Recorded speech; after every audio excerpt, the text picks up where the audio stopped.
اللہ کے محبوب علیہ السلام ایک دن مدینے سے گزر رہے تھے تو ایک شخص جس کا نام تھا سوا، تو وہ گھوڑا لیے جا رہا تھا، حضور کو پسند آ گیا، اس سے کہا کہ یہ بیچتے ہو؟ اس نے کہا بیچتا ہوں۔ کتنے کا؟ اتنے کا۔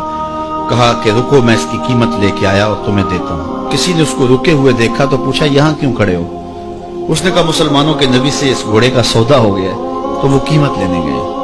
اس نے کہا مجھے زیادہ پیسوں سے دے دو، تو اس نے کہا میں تو یار سودا کر چکا ہوں۔ اس نے کہا کہ کوئی گواہ تھا؟ کہا نہیں۔ کہا مکر جانا۔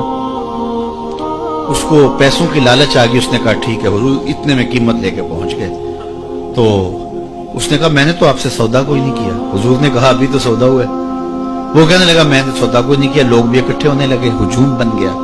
اب حضور کہے میں نے گھوڑا خریدا ہے، وہ کہے میں نے بیچا نہیں۔ اب جب لوگوں کا ہجوم بنا تو لوگوں کے ہجوم کا بھی ایک پریشر ہوتا ہے، تو اس نے کہا کہ اگر بات لوگوں پہ چلی گئی تو صادق بھی یہ ہے، امین بھی یہ ہے، تو لوگ تو انہیں سچا کہیں گے۔ اس نے کہا اچھا مجھے یہ بتائیں کہ جب دو آدمیوں کے مابین یوں نزاع بن جائے تو اس میں تصفیہ کی صورت کیا ہوتی ہے آپ کی شریعت میں؟ تو حضور نے فرمایا میری شریعت تو کہتی ہے کہ جو مدعی ہے وہ گواہ لائے، والیمین علی من انکر، جو انکار کرتا ہے وہ قسم دے دے۔ اس نے کہا پھر ٹھیک ہے، آپ کا دعویٰ ہے کہ آپ نے گھوڑا خریدا ہے تو پھر آپ گواہ دیں، اور اگر آپ کے پاس گواہ نہیں ہے تو پھر میں قسم دے دیتا ہوں۔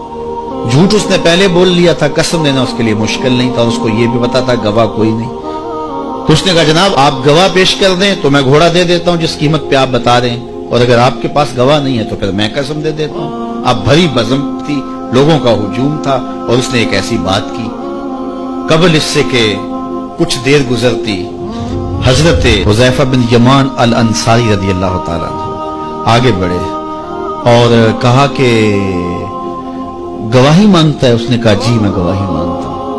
تو کہا میں گواہی دیتا ہوں، جتنے میں حضور نے بتایا اتنے میں سودا ہوا ہے اور حضور نے گھوڑا خریدا ہے۔ اس نے کہا جی ٹھیک ہے میرا مطالبہ پورا ہو گیا، گواہی چاہیے تھی، درکار تھی، گواہی مل گئی۔ تو اس نے گھوڑا دے دیا اور قیمت اس نے لے لی۔ قیمت اس نے اپنی مرضی کی گھوڑے کے مطابق ہی لی تھی، وہ تو زیادہ پیسوں کے لالچ میں مکرا تھا۔